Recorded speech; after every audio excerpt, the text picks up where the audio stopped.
तर आता एक मोठी बातमी आपल्याकडे येते ती पाहूयात. नेमकी काय मोठी बातमी आहे? सगळ्यात मोठी बातमी आपण पाहतोय ती म्हणजेच नाशिकहून मुंबईच्या दिशेने जाणारी वाहतूक ठप्प झालेली. आत्ताच्या क्षणाची ही सगळ्यात मोठी बातमी. गेल्या 2 ते 3 तासांपासून नाशिकहून मुंबईच्या दिशेने जाणारी वाहतूक ठप्प झाली आहे. वाहनांच्या लांब रांगा लागल्यात. विल्होळी परिसरात मोठी वाहतूक कोंडी झालेली आहे.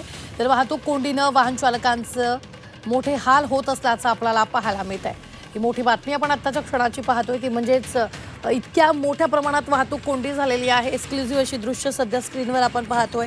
गेल्या 2 ते 3 तासांपासून वाहतूक ठप्प झाली आहे. वाहन चालकांना नाहक त्रास जो येतो या सगळ्यांचा सहन करावा लागत असल्याचं आपल्याला पाहायला मिळत आहे. या संदर्भात ताजे अपडेट देत आहेत आपले प्रतिनिधी सागर गायकवाड. सागर, काय ताजे अपडेट आहे?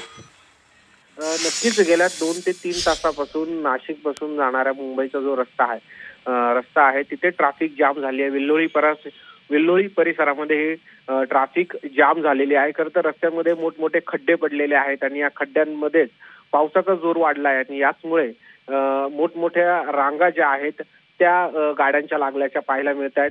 त्याचबरोबर ही जी ट्रॅफिक आहे या नियंत्रण देखील करण्याचा प्रयत्न पोलिसांकडून करण्यात येत आहे. मात्र पावसाचा जोर कायम आहे आणि रस्त्यात पडलेल्या खड्ड्यांमुळे ही वाहतूक जाम झालेली आहे.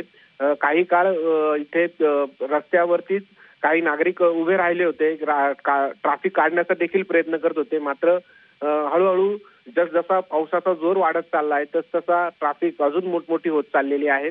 नागरिकांनी प्रशासनाला, पोलिसांना आवाहन केलं आहे की या प्रमाणात खड्ड्यांचा कुठेतरी बंदोबस्त करावा आणि रस्ता दुरुस्त करून हा व्यवस्थित ट्रॅफिक क्लिअर करता येईल की हे पाहावं असं आवाहन नागरिकांनी यावेळी केलेलं आहे. निश्चित. धन्यवाद सागर ताजे अपडेट देण्यासाठी. आम्ही वेळोवेळी तुमच्याकडून या संदर्भातले ताजे अपडेट घेत राहणार आहोत.